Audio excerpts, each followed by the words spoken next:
83. Ilusão do tempo. Obviamente eles são tolos. A desolação não precisa de condutor. Pode e vai se assentar onde quiser, e os sinais de que os esperanos esperam que isso logo aconteça são óbvios. O ancião de pedras deve finalmente começar a se partir.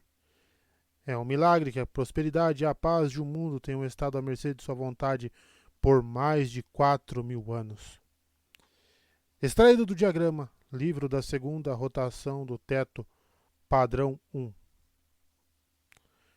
Já lanceu da ponte para um platô deserto.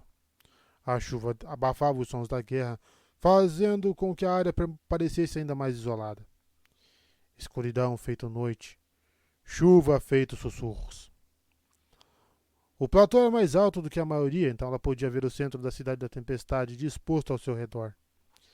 Pilares com crinha acumulados nas bases, transformando-os em estalagmites. Edifícios que haviam se tornado montes, cobertos de pedra como neve escondendo um tronco caído. Na escuridão e na chuva, a antiga cidade apresentava um esboço da silhueta de edifícios a ser preenchido pela imaginação. A cidade estava oculta sob a ilusão do tempo em si. Os outros a seguiram através da ponte. Haviam contornado a luta no fronte de Aladar, se esgueirando entre as linhas aletianas para chegar àquele platô mais distante.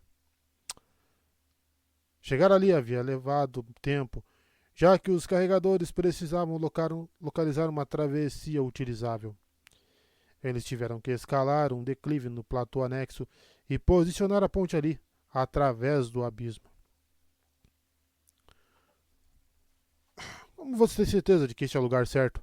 Perguntou Renarin, descendo ao lado dela para o platô com a armadura estalando. Shala havia optado por um guarda-chuva, mas Renarin estava na chuva, o elmo debaixo do braço, deixando a água escorrer pelo rosto. Ele não usava óculos? Ela não o vira usando-os ultimamente. É o lugar certo, disse Shala, porque é divergente. Essa não é uma conclusão muito lógica, disse Nadara, juntando-se aos dois enquanto os soldados e carregadores cruzavam até o platô vazio. Um portal dessa natureza seria escondido, não seria divergente. Os sacro-portais não ficavam escondidos, replicou Shala.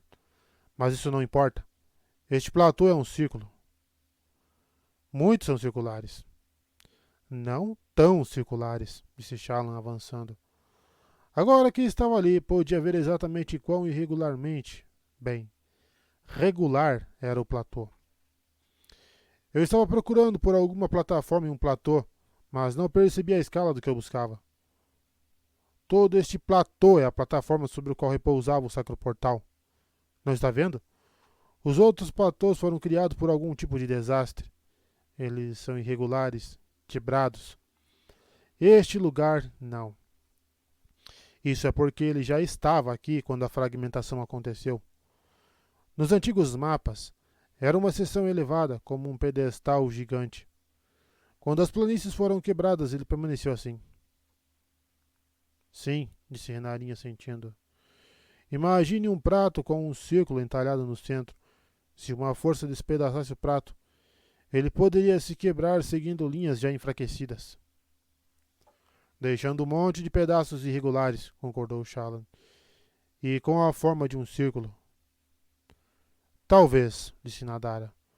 Mas acho estranho que algo tão taticamente importante ficasse exposto. Os sacro-portais eram um símbolo, disse Shala, continuando a caminhar. O direito de viajar Vorin, dado a todos os cidadãos de patente alta bastante, baseia-se na declaração dos arautos de que todas as fronteiras deveriam ficar abertas. Falou, Estados Unidos.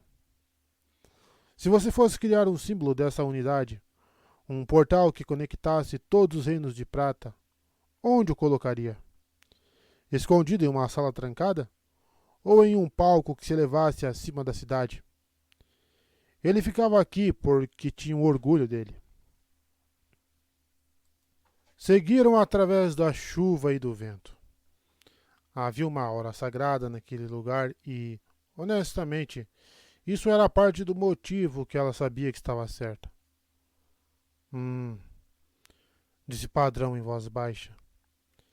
Eles estão criando uma tempestade. Os esprenos de vazio? Sussurrou Shallan. Os vinculados. Estão fabricando uma tempestade. Certo. Sua tarefa era urgente. Ela não tinha tempo para ficar pensando. Estava prestes a ordenar o início da busca, mas fez uma pausa quando notou Renarin fitando o oeste, seus olhos distantes. Príncipe Renarin? A direção errada, sussurrou ele. O vento está soprando na direção errada, do oeste para o leste. Ah, Todo-Poderoso nos céus, isso é terrível. Ela seguiu o olhar dele, mas não conseguiu ver nada. É mesmo real, disse Renarin. A tempestade eterna. Do que está falando? Indagou Shallan, tendo um arrepio com o tom dele. Ele a encarou e limpou a água dos olhos, a manopla pendendo da cintura. Eu deveria estar com meu pai. Eu devia ser capaz de lutar. Só que sou inútil. Que ótimo. Ele era esquisito e chorão. Bem, seu pai ordenou que você me ajudasse, então trate de se resolver. Vamos todos vasculhar esse lugar. O que estamos procurando, prima? Perguntou Rocha, um dos carregadores. Prima, ela pensou. Que fofo, devido ao cabelo vermelho. Eu não sei, qualquer coisa estranha, fora do comum. Eles se dividiram e se espalharam pelo platô. Além de Inadara, Shallan tinha um pequeno grupo de fervorosos eruditas para ajudá-la, incluindo um dos guarda-tempos de Dalinar. Ela enviou equipes com eruditas, um carregador de pontes e um soldado em direções variadas. Renarin e a maioria dos carregadores insistiu em ir com ela. Shallan não podia reclamar disso. Estava em uma zona de guerra. Passou por um relevo no chão, parte de um grande círculo. Talvez antigamente fosse uma parede ornamental baixa. Como teria sido a aparência daquele lugar? Ela o imaginou e desejou poder desenhá-lo. Isso certamente a teria ajudado a visualizar. Onde estaria o portal? Mais provavelmente no centro, então foi naquela direção. Ali encontrou um grande monte de pedra. É só isso? Indagou Rocha. É só mais pedra. É exatamente isso que eu esperava encontrar, replicou Shallan. Qualquer coisa exposta ao ar teria sido erodida ou coberta de creme. Se queremos descobrir qualquer coisa útil, teremos que entrar. Entrar? Disse um dos carregadores. Entrar onde? Nos edifícios, disse Shallan, apalpando a parede, até sentir uma ondulação por baixo da rocha. Ela se voltou para Renarin. Príncipe Renarin, poderia, por obséquio, matar essa rocha para mim? A Dolin elevou sua esfera na câmara escura, uma luz brilhando na parede. Depois de tanto tempo ao ar livre durante o pranto, parecia estranho não ter chuva batendo contra seu elmo. O ar estagnado do lugar já estava ficando úmido, e mesmo com o som dos passos dos soldados e homens tossindo, a Dolin achava que estava silencioso demais. Dentro daquele túmulo rochoso, parecia que estavam a quilômetros de distância do campo de batalha lá fora. Como sabia, senhor? Indagou Oscar, o carregador de pontes. Como adivinhou que esse monte rochoso era oco? Porque uma mulher inteligente certa vez me pediu para matar um rochedo para ela. Juntos, ele e aqueles homens haviam contornado a grande formação rochosa que os partindianos cantantes estavam usando para proteger sua retaguarda. Com alguns golpes da espada fractal, a Dolin havia cortado uma entrada no monte que tinha se mostrado oco como ele esperava. Seguiu pelos corredores empoeirados, passando por ossos e detritos ressecados que podiam ter sido mobília no passado. Presumivelmente, ela apodrecera antes que o Kryn acabasse de selar o edifício, muito tempo atrás. Ou talvez fosse algum local público antigamente. Ou um mercado. Havia muitas salas, muitas entradas ainda traziam dobradiças enferrujadas que antes haviam segurado portas. 1000 homens se moviam com ele através do edifício, segurando lanternas com grandes gemas lapidadas, 5 vezes maiores que bronze, muito embora até algumas delas estivessem começando a falhar, já que fazia tanto tempo desde a última grande tormenta. 1000 homens eram um grande número para passar por aqueles sinistros confins, mas, a menos que estivesse completamente enganado, já devia estar se aproximando da parede oposta, a que ficava atrás dos Parshendianos. Alguns dos seus homens vasculharam salas próximas e voltaram com a confirmação. O edifício terminava ali. A Adolin agora via silhuetas de janelas, vedadas com creme que escorrera pelas frestas com o passar dos anos, pingara pela parede e se acumulara no chão. Muito bem, gritou ele para os comandantes da companhia e seus capitães. Vamos juntar todos que pudermos nesta sala aqui e no salão logo em frente. Vou cortar um buraco na saída. Assim que ele se abrir, vamos nos espalhar e atacar esses Parshendianos cantantes. Primeira companhia, vocês vão se dividir para cada lado e proteger essa saída. Não permitam que os empurrem de volta. Vou atacar e tentar atrair atenção. Todos os outros, passem e se juntem ao ataque assim que puderem. Os homens concordaram. Adolin respirou fundo, então fechou seu visor e foi até a parede. Estavam no segundo piso do edifício, mas estimava que o acúmulo de creme do lado de fora estaria no nível do chão.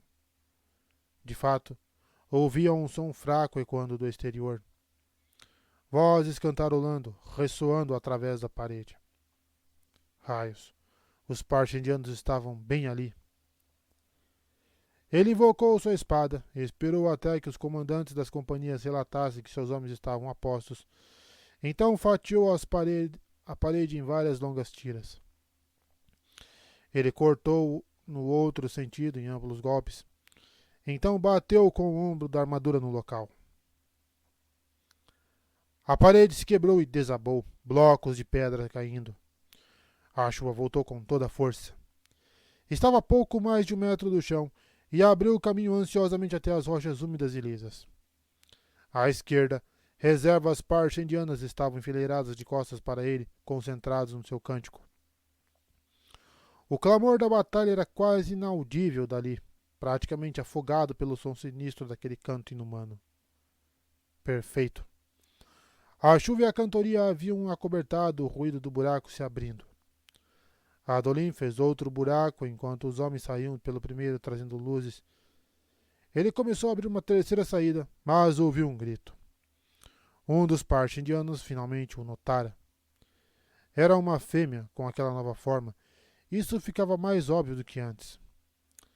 Ele avançou pela curta distância até os Parshendianos e se jogou contra as suas fileiras, brandindo a espada de modo letal. Corpos caíram, os olhos queimados. 5, então 10. Seus soldados se juntaram a ele, interrompendo aquela canção horrível. Foi de uma facilidade chocante. Aqueles Parshendianos abandonavam a canção com relutância, saindo do seu transe, desorientados e confusos. Aqueles que lutavam o faziam sem coordenação, e o ataque rápido de Adolin não dava a eles tempo de invocar sua estranha energia faiscante. Era como matar homens dormindo. Adolin já executara trabalhos sujos com suas fractais antes da nação. Toda vez que ia para o campo de batalha com armadura e espada contra homens comuns, era um trabalho sujo, como bater crianças armadas com varetas. Contudo, aquilo ali era pior. Frequentemente eles despertavam um pouco antes de Adolin matá-los, retomando a consciência, só para se verem cara a cara com um fractário pleno na chuva, assassinando seus amigos. Aquelas expressões de horror assombravam Adolin enquanto ele mandava um cadáver após o outro ao chão. Onde estava a euforia que geralmente o impelia através daquele tipo de massacre? Precisava dela. Em vez disso, sentia apenas náusea. Diante de um campo de mortos recentes, a fumaça acre de olhos queimados serpenteando pela chuva, ele tremeu e deixou cair sua espada, enojado. Alguma coisa o atingiu por trás. Ele tropeçou sobre um cadáver, cambaleando, mas mantendo-se de pé, e girou o corpo. Uma espada fractal o atingiu no peito, espalhando uma teia brilhante de rachaduras pelo seu peitoral. Ele aparou o golpe seguinte com o antebraço e deu um passo para trás, assumindo uma postura de combate. Ela estava diante dele, chuva fluindo pela armadura. Qual era mesmo o nome dela? Eshonai. De dentro do elmo, Adolin sorriu para a Fractália. Isso ele podia fazer. Um combate honesto. Ergueu as mãos, a espada fractal se formando na névoa enquanto ele a erguia, e desviava o ataque dela em um movimento amplo. Obrigado, pensou. Dalinar cavalgou galante de volta pela ponte do platô de Royon, portando uma ferida sangrenta no flanco. Estúpido. Devia ter visto aquela lança. Estava concentrado demais naquele relâmpago vermelho e nos velozes pares de combate parchendianos. A verdade é que você é um homem velho agora, pensou Dalinar, descendo do cavalo para que um cirurgião pudesse inspecionar a ferida. Talvez não de acordo com a expectativa de vida, já que se encontrava apenas na casa dos 50, mas, pela medida dos soldados, ele certamente estava velho. Sem a armadura fractal para ajudar, estava ficando lento, fraco. Matar era um jogo para os homens jovens, ainda que só porque os velhos tombavam primeiro. Aquela chuva maldita continuava caindo. Então ele escapou indo para debaixo de um dos pavilhões de Navani. Os arqueiros impediam os parchanos de seguir através do abismo para atacar a difícil retirada de Royon. Com a ajuda dos arqueiros, Dalinar conseguira salvar pelo menos metade do exército do Grão-Príncipe, mas havia perdido todo o platô norte. Royon cavalgou até um ponto seguro, seguido pelo general Cal a pé. O filho do general Cal usava a própria armadura e trazia a espada do rei, que abençoadamente recuperara do corpo de Teleb depois que o homem morrera. Eles foram forçados a deixar o cadáver e a armadura. Para piorar, a cantoria dos parchendianos continuava incólume. Apesar dos soldados salvos, era uma terrível derrota. Dalinar desprendeu o peitoral e sentou-se com grunhido quando a cirurgiã mandou trazer um banco para ele. Suportou o atendimento da mulher, embora soubesse que o ferimento não era grave. Era ruim. Qualquer ferida era ruim no campo de batalha, particularmente se prejudicasse o braço da espada, mas não o mataria. Raios, disse a cirurgiã. Grão-Príncipe, o senhor é cheio de cicatrizes aqui. Quantas vezes foi ferido no ombro? Não lembro. Como ainda consegue usar o braço? Treinamento e prática. Não é assim que funciona, sussurrou ela, os olhos arregalados. Quero dizer, raios. Só costure isso logo, sim? Vou ficar fora do campo de batalha hoje. Não, não vou forçar a ferida. Sim, já ouvi todas as recomendações antes. Ele não deveria estar ali para começar. Dissera a si mesmo que não iria mais cavalgar para a batalha. Precisava ser um político agora, não um guerreiro. Mas de vez em quando o espinho negro precisava aparecer. Os homens precisavam disso. Raios. Ele precisava disso. Navani chegou na tenda, os olhos tempestuosos. Tarde demais. Ele suspirou enquanto ela se aproximava a passos duros, passando pelo fabrial da tenda, que brilhava sobre um pequeno pedestal, coletando a água ao redor do seu globo reluzente. A água escorria por duas varas metálicas nos lados do fabrial, derramando-se no chão, então correndo para fora da tenda e pela borda do platô. Ele olhou para Navani com um ar sombrio, esperando levar um esporro, como um recruta que houvesse esquecido sua pedra de amolar.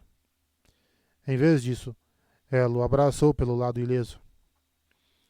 Nenhuma reprimenda? Indagou Dalinar. Estamos em guerra, sussurrou ela. E estamos perdendo, não estamos? Dalinar olhou de relance para os arqueiros, que estavam ficando sem flechas. Ele falou baixo para que eles não ouvissem. Sim. A cirurgiã olhou para ele, então abaixou a cabeça e continuou costurando. Você foi para a batalha quando alguém precisava, disse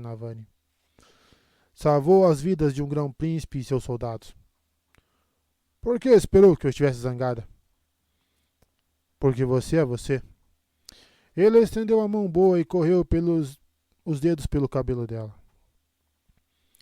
Adolin venceu no platô dele, disse Navani. Os parchendianos foram desbaratados e vencidos. Aladar mantém sua posição. Royon falhou, mas ainda estamos equiparados. Então, por que estamos perdendo? Dá para ver que estamos pelo seu rosto, mas não vejo como. Mesmo com o combate equiparado, é uma perda para nós, respondeu Dalinar. Podia sentir o crescimento. Distante, a oeste. Se eles completarem essa canção, então, como Helen avisou, é o fim. A cirurgiã terminou o curativo o melhor que pôde, enrolando o ferimento com uma atadura e permitindo que Dalinar trocasse de camisa e casaco, que o manteriam o curativo bem apertado. Depois de vestido, ele se levantou, disposto a ir até a tenda de comando e obter uma atualização da situação com o general Cal. Foi interrompido pela chegada esbaforida de Royon no pavilhão. Dalinar, o homem alto e calvo e apressado, agarrando-o pelo braço, o braço ferido. Dalinar fez uma careta. É um tormentoso banho de sangue lá fora. Estamos mortos. Raios, estamos mortos. Os arqueiros próximos se agitaram, suas flechas esgotadas. Um mar de olhos vermelhos se reunia no platô do outro lado do abismo, brasas ardentes na escuridão. Por mais que Dalinar quisesse dar um tapa em Royon, não era o tipo de coisa que se fizesse com o grão-príncipe, mesmo que ele estivesse histérico. Em vez disso, conduziu Royon para fora do pavilhão. A chuva, agora uma verdadeira tempestade, era gelada em seu uniforme ensopado. Controle-se, Luminobre, disse Dalinar com severidade. Adolin venceu no platô dele. Nem tudo está tão mal quanto parece. Isso não deveria terminar assim, disse o Todo-Poderoso. Raios. Dalinar empurrou Royon e foi para o centro do platô, olhando para o céu. Responda-me. Deixa-me saber se pode me ouvir. Eu posso. Finalmente, algum progresso. Você é o Todo-Poderoso? Já disse que não sou, filho da honra. Então, o que você é? Eu sou aquele que traz luz e escuridão. A voz assumiu um tom mais retumbante e distante. O pai das tempestades, disse Dalinar. Você é um arauto? Não. Então você é um espreno ou um deus? As duas coisas. De que adianta falar comigo? Gritou Dalinar para o céu. O que está acontecendo? Eles chamaram uma tempestade. Meu oposto. Mortal. Como podemos detê-la? Não podem. Precisa haver uma maneira. Trago a vocês uma tempestade purificadora. Ela levará seus cadáveres. Isso é tudo o que posso fazer. Não. Não ouse nos abandonar. Você faz exigências a mim, seu Deus? Você não é meu Deus. Nunca foi meu Deus.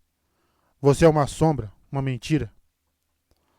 O trovão distante rungiu de modo sinistro. A chuva bateu mais forte contra o rosto de Dalinar. Estou sendo chamado. Preciso ir.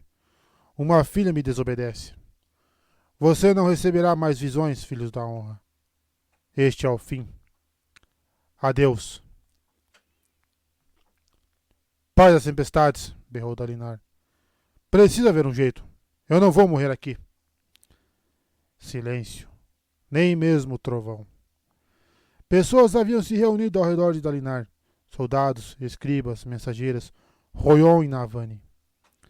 Pessoas assustadas. Não nos abandone, disse Dalinar, a voz sumindo. Por favor. Moash avançou, seu visor levantado, o rosto com um ar sofrido. Caladinho? Tive que fazer a escolha que me deixaria dormir à noite, Moash, disse Caladinho com a voz cansada diante da silhueta inconsciente do rei. Sangue se acumulava ao redor da bota de Kaladin devido às feridas que reabriram. Tonto. Ele teve que se apoiar na lança para ficar de pé. Você jurou que ele era confiável, disse Graves, voltando-se para Moash, sua voz ressoando dentro do elmo da armadura fractal. Você prometeu, Moash. Kaladin é confiável, disse Moash. Estavam apenas os 3 ali. 4, se contasse o rei, de pé em um corredor solitário no palácio. Seria triste morrer naquele lugar. Um lugar longe do vento. Ele só está um pouco confuso, continuou Moash, dando um passo à frente. Ainda pode funcionar. Você não vai contar a ninguém, certo, Cal? Eu reconheço este corredor, percebeu Kaladin. É o mesmo local onde lutamos com o assassino de branco. À esquerda, janelas enfileiradas ao longo da parede, embora persianas de madeira impedissem a entrada da chuva leve.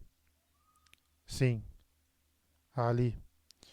Ele identificou o local onde as tábuas haviam sido instaladas sobre o buraco que o assassino havia cortado na parede. O lugar onde Kaladin havia caído na escuridão.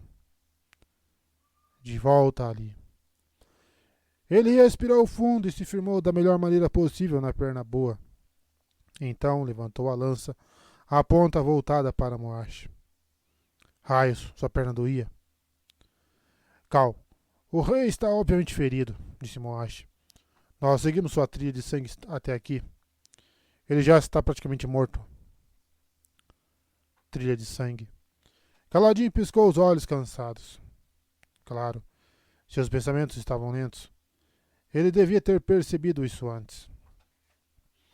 Moash parou a uns poucos metros de Kaladin, fora do alcance imediato da lança. O que vai fazer, Cal? Interpelou Moash, olhando para a lança apontada para ele. Realmente atacaria um membro da Ponte 4? Você deixou a Ponte 4 no momento em que se voltou contra seu dever, sussurrou Kaladin. E você é diferente? Não, não sou, disse Kaladin, sentindo um vazio no estômago. Mas estou tentando mudar isso. Moash deu outro passo adiante, mas Kaladin estendeu a ponta da lança na direção do rosto dele. Seu amigo hesitou, levantando as manoplas para acalmá-lo. Graves avançou, mas Moash fez um gesto para afastá-lo. Então se voltou para Kaladin. O que acha que vai conseguir com isso, Cal? Se ficar no nosso caminho, só vai acabar morto e o rei morrerá de qualquer jeito. Queria que eu soubesse que você não concorda com isso? Tudo bem, você tentou. Agora está em minoria e não adianta lutar. Solte a lança. Kaladin olhou sobre o ombro. O rei ainda estava respirando. A armadura de Moash tilintou. Kaladin virou-se de volta, levantando a lança outra vez. Raios. Sua cabeça estava realmente latejando agora. Estou falando sério, Cal, avisou Moash. Você me atacaria, seu capitão? Seu amigo? Não tente virar o jogo. Por que não? O que é mais importante para você? Eu ou uma vingança mesquinha?